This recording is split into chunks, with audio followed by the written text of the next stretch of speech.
ವೀಕ್ಷಕರೆಲ್ಲರಿಗೂ ಸೂರ್ಯನ ರಾಶಿ ಪರಿವರ್ತನೆ ವಿಶೇಷ ಕಾರ್ಯಕ್ರಮಕ್ಕೆ ಸ್ವಾಗತ. ವೀಕ್ಷಕರೇ, ಗ್ರಹಗಳ ಅಧಿಪತಿಯಾಗಿರುವ ಸೂರ್ಯ ಪ್ರತಿದಿನಗಳು ತನ್ನ ಪಟ ಬದಲಾಯಿಸುತ್ತಾನೆ. ಸೂರ್ಯ ಒಂದು ರಾಶಿಯಿಂದ ಮತ್ತೊಂದು ರಾಶಿಗೆ ಸಂಚರಿಸಿದಾಗ ಅದನ್ನು ಸೂರ್ಯ ಸಂಕ್ರಾಂತಿ ಎಂದು ಕರೆಯಲಾಗುವುದು. ವರ್ಷ 2026ರ ಫೆಬ್ರವರಿ ತಿಂಗಳಿನ 13ನೇ ತಾರೀಕಿನ ಬೆಳಿಗ್ಗೆ 3:49 ಮಕರ ರಾಶಿಯನ್ನು ತೊರೆದು ಕುಂಭ ರಾಶಿಯನ್ನು ಪ್ರವೇಶಿಸುತ್ತಾನೆ.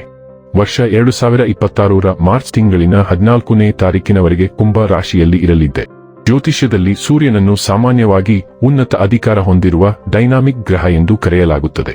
ಈ ಗ್ರಹವು ಪರಿಣಾಮಕಾರಿ ಆಡಳಿತ ತತ್ವಗಳನ್ನು ಸೂಚಿಸುತ್ತದೆ ಮತ್ತು ಇದು ಬಿಸಿ ಗ್ರಹವಾಗಿದೆ ಮತ್ತು ಎಲ್ಲಾ ಭವ್ಯವಾದ ಗುಣಗಳನ್ನು ಸೂಚಿಸುತ್ತದೆ. ಸೂರ್ಯನ ಆಶೀರ್ವಾದವಿಲ್ಲದೆ ವೃತ್ತಿ ಜೀವನಕ್ಕೆ ಸಂಬಂಧಿಸಿದಂತೆ ಜೀವನದಲ್ಲಿ ಉನ್ನತ ಸ್ಥಾನಗಳನ್ನು ಹೊಂದಲು ಸಾಧ್ಯವಿಲ್ಲ. ಬಲವಾದ ಸೂರ್ಯನು ಜೀವನದಲ್ಲಿ ಎಲ್ಲಾ ಅಗತ್ಯ ತೃಪ್ತಿ, ಉತ್ತಮ ಆರೋಗ್ಯ ಮತ್ತು ಬಲವಾದ ಮನಸ್ಸನ್ನು ಒದಗಿಸಬಹುದು. ಸೂರ್ಯನನ್ನು ಚೆನ್ನಾಗಿ ಇರಿಸಿದರೆ ಸೂರ್ಯನು ಒಬ್ಬ ವ್ಯಕ್ತಿಯನ್ನು ದುರ್ಬಲ ಸ್ಥಾನದಿಂದ ಬಲವಾದ ಸ್ಥಾನಕ್ಕೆ ಒಯ್ಯಬಹುದು. ಸೂರ್ಯನ ಸಂಚಾರವು ರಾಶಿಚಕ್ರದ ಎಲ್ಲಾ 12 ರಾಶಿಚಕ್ರದ ಚಿಹ್ನೆಗಳ ಮೇಲೆ ವಿಭಿನ್ನ ಪರಿಣಾಮವನ್ನು ಬೀರುತ್ತದೆ. ತಂದೆ ಗ್ರಹ ಸೂರ್ಯನನ್ನು ಎಲ್ಲಾ 9 ಗ್ರಹಗಳ ರಾಜ ಎಂದು ಕರೆಯಲಾಗುತ್ತದೆ.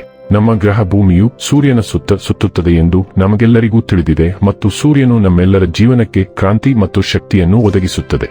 ಈ ಪ್ರಮುಖ ಜೀವಶಕ್ತಿಯು ನಮ್ಮ ದೇಹದಲ್ಲಿ ಚಲಿಸುತ್ತದೆ ಮತ್ತು ನಮ್ಮ ಜೀವನವು ಈ ಶಕ್ತಿಯೊಂದಿಗೆ ನಡೆಯುತ್ತದೆ.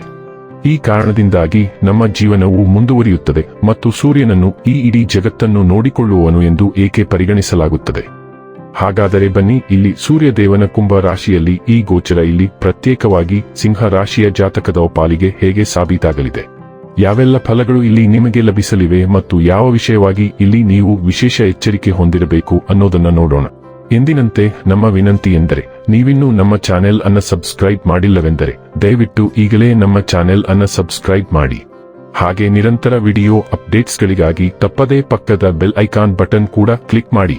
ವಂಶ ಪಾರಂಪರ್ಯ ಜ್ಯೋತಿಷ್ಯರು ನಂಬರ್ 1 ವಶೀಕರಣ ಸ್ಪೆಷಲಿಸ್ಟ್. ವೃತ್ತಿ, ಉದ್ಯೋಗ, ಮದುವೆ, ಹಣಕಾಸಿನ ಸಮಸ್ಯೆ, ವ್ಯಾಪಾರ, ಆರೋಗ್ಯ ಸಮಸ್ಯೆಗಳಿಗೆ ಫೋನಿನ ಮೂಲಕ ಪರಿಹಾರ. ಇಂದೇ ಕರೆ ಮಾಡಿ. ವೀಕ್ಷಕರೇ, ಸಿಂಹ ರಾಶಿಯವರಿಗೆ ಸೂರ್ಯನು ನಿಮ್ಮ ಮೊದಲ ಮನೆಯನ್ನು ಆಳುತ್ತಾನೆ ಮತ್ತು ಪ್ರಸ್ತುತ 7ನೇ ಮನೆಯ ಮೂಲಕ ಸಾಗುತ್ತಿದ್ದಾನೆ. ಈ ಸಂಚಾರವು ನಿಮ್ಮನ್ನು ಹೆಚ್ಚು ಬೆರೆಯುವ ಮತ್ತು ಸ್ನೇಹಪರನನ್ನಾಗಿ ಮಾಡುವ ಸಾಧ್ಯತೆ ಇದೆ. ಸಂಪರ್ಕಗಳನ್ನು ಬೆಳೆಸಲು ಮತ್ತು ಹೊಸ ಸ್ನೇಹವನ್ನು ರೂಪಿಸಲು ನಿಮ್ಮನ್ನು ಪ್ರೋತ್ಸಾಹಿಸುತ್ತದೆ. ಈ ಅವಧಿಯಲ್ಲಿ ನೀವು ಹೆಚ್ಚು ಪ್ರಯಾಣಿಸುವುದನ್ನು ಸಹ ನೀವು ಕಾಣಬಹುದು. ವೃತ್ತಿ ಜೀವನದ ವಿಷಯದಲ್ಲಿ ಹೊಸ ಅವಕಾಶಗಳು ನಿಮಗೆ ತೃಪ್ತಿ ಮತ್ತು ಉತ್ಸಾಹವನ್ನು ತರಬಹುದು. ಉದ್ಯೋಗಕ್ಕೆ ಸಂಬಂಧಿಸಿದ ದೀರ್ಘ ಪ್ರಯಾಣದ ಸೂಚನೆ ಇದೆ ಮತ್ತು ನಿಮ್ಮಲ್ಲಿ ಕೆಲವರು ವಿದೇಶಕ್ಕೆ ಹೋಗುವ ಅವಕಾಶವನ್ನು ಸಹ ಪಡೆಯಬಹುದು. ವ್ಯವಹಾರ ವಿಷಯಗಳಲ್ಲಿ ಈ ಹಂತವು ಹೆಚ್ಚಿನ ಲಾಭವನ್ನು ತರಬಹುದು. ಪಾಲುದಾರಿಕೆಯಲ್ಲಿ ತೊಡಗಿರುವವರು ಉತ್ತಮವಾಗಿ ಕಾರ್ಯನಿರ್ವಹಿಸುವ ಸಾಧ್ಯತೆ ಇದೆ ಮತ್ತು ತಮ್ಮ ವ್ಯಾಪಾರ ಪಾಲುದಾರರೊಂದಿಗೆ ಸಾಮರಸ್ಯದ ಸಂಬಂಧವನ್ನು ಕಾಪಾಡಿಕೊಳ್ಳುವ ಸಾಧ್ಯತೆ ಇದೆ. ಆರ್ಥಿಕವಾಗಿ ಈ ಅವಧಿಯು ಆದಾಯ ಮತ್ತು ವಿತ್ತೀಯ ಲಾಭಗಳಲ್ಲಿ ಏರಿಕೆಯನ್ನು ಬೆಂಬಲಿಸಬಹುದು. ಇದು ದೀರ್ಘಾವಧಿಯ ಹೂಡಿಕೆಗಳನ್ನು ಪರಿಗಣಿಸಲು ಅನುಕೂಲಕರ ಸಮಯವಾಗಿದೆ. ವೈಯಕ್ತಿಕವಾಗಿ ನಿಮ್ಮ ಸಕಾರಾತ್ಮಕ ಮತ್ತು ಬೆಂಬಲ ನೀಡುವ ವಿಧಾನದಿಂದಾಗಿ ನಿಮ್ಮ ಜೀವನ ಸಂಗಾತಿಯೊಂದಿಗೆ ನೀವು ಬಲವಾದ ಬಾಂಧವ್ಯ ಮತ್ತು ಪರಸ್ಪರ ತಿಳುವಳಿಕೆಯನ್ನು ಕಾಯ್ದುಕೊಳ್ಳುವ ಸಾಧ್ಯತೆ ಇದೆ. ಆರೋಗ್ಯದ ದೃಷ್ಟಿಕೋನದಿಂದ ನೀವು ಉತ್ತಮ ಸ್ಥಿತಿಯಲ್ಲಿರುತ್ತೀರಿ ಮತ್ತು ಈ ಅವಧಿಯಲ್ಲಿ ಚೈತನ್ಯ ಮತ್ತು ನವಚೈತನ್ಯವನ್ನು ಅನುಭವಿಸುವಿರಿ ಎಂದು ನಿರೀಕ್ಷಿಸಲಾಗಿದೆ. ಇನ್ನು ಕೊನೆಯದಾಗಿ ಈ ದಿನಗಳಂದು ಮಾಡಿಕೊಳ್ಳಬೇಕಾದ ಉಪಾಯಗಳ ಕುರಿತು ನೋಡುವುದಾದರೆ, ಪ್ರತಿದಿನ ಆದಿತ್ಯ ಹೃದಯಂ ಪಠಿಸಿ.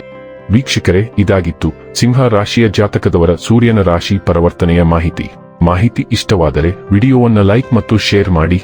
ಹಾಗೆ ಚಾನೆಲ್ ಸಬ್ಸ್ಕ್ರೈಬ್ ಮಾಡುವುದರ ಜೊತೆಗೆ ನಿರಂತರ ವಿಡಿಯೋ ಅಪ್ಡೇಟ್ಸ್ಗಳಿಗಾಗಿ ಪಕ್ಕದ ಬೆಲ್ ಐಕಾನ್ ಕ್ಲಿಕ್ ಮಾಡಿ.